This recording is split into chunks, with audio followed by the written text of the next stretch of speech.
সকল আজি অন্য এটা ভিডিঅ'লৈ আকৌ আপোনালোকক স্বাগতম জনাইছো আৰু আজিৰ বিশেষ একো নকৈ আগতে আপোনালোকক ভিডিঅ' ক্লিপটো দেখাই লওঁ। জুবিন গাৰ্গৰ মৃত্যুৰ পিছত শ্বুটিং হৈছে এখন ফিল্ম বনাওঁতে ৩-৪ বছৰ লাগে। তো এতিয়া এজন সকলো ব্যক্তিয়ে কয় যে জাষ্ট পইচা আৰ্ণ কৰাৰ কাৰণে জুবিন গাৰ্গৰ ইচ্ছা আছিল ৩১ তাৰিখে ৰিলিজ কৰা। এইটোতো আপুনি শুনা নাই, আপুনি শুনিছে নেকি? নাই আপুনি জুবিন গাৰ্গৰ মুখৰ পৰা শুনিছে নেকি? এতিয়া জুবিন গাৰ্গ লুইত দা আপোনাক মই কৈছো, ডিৰেক্টলি আপোনাক কৈছো এই ভিডিঅ'টোত যে আপুনি যে কৈছে এই বাক্যশাৰী কি তোমাক জুবিন দাই কৈছিল নেকি, যেনেকে আপুনি কৈছে সাংবাদিকজনে কৈছে তেখেতে ৩০ তাৰিখে ৰিলিজ দিব বুলি গৰিমা বৌয়ে কৈছিলে, কিন্তু আপুনি কি ক'লে এনেকুৱা মানে কি কথাটো কৈছে যে গৰিমা বৌয়ে ক'লে হ'ব নেকি, জুবিন দাই কৈছিল নেকি? জুবিন দাই কোৱা নাছিল। চাওক স্ক্ৰীনখনত আকৌ এটা স্ক্ৰীনশ্বট লগাই দিছো।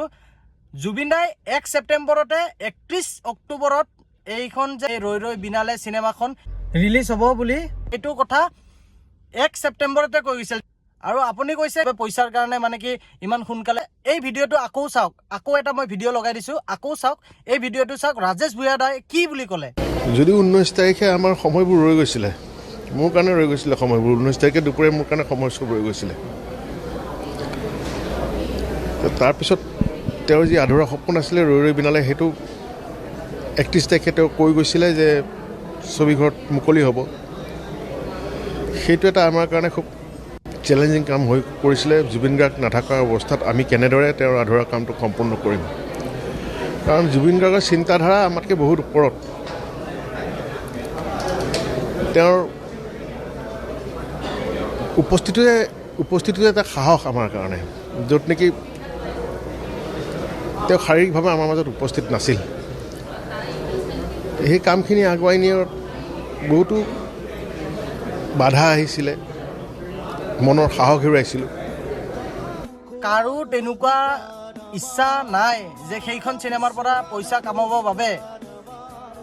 জুবিনদাৰ এটা সপোন আছিল সেই চিনেমাখন ৩১ তাৰিখে দিব বুলি, বহুত আগৰ পৰা বনাম বুলি জুবিনদাৰ এটা সপোন আছিল। সেই সপোনটোৰ বাবেহে ৰাজেশ ভূঞাদাহঁতে বা আৰু বাকী যিমানখিনি আছে গৰিমা বৌহঁতে লাগি ভাগি কিনে সোনকালে আপলোড কৰাৰ এটাই ৰিজন আছিল। ৰিজনটো হ'ল তেখেতে অলৰেডি তেখেতৰ ইনষ্টাগ্ৰাম একাউণ্টত ১ ছেপ্টেম্বৰতে আপলোড কৰিছে ৰৈ ৰৈ বিনালে 31 অক্টোবৰত চিনেমা হলত দেখা পাব বুলি কিনে আগতেই ৰাইজক জনাই থৈ গৈছে। তাৰ বাবেহে মানে ইমানখিনি সোনকালে কৰিব লগা হ'ল, হয়তো আপুনি গম নাপায়। চ' মই এই ভিডিঅ'টোৰ জৰিয়তে আপোনাক মই জনাই দিছোঁ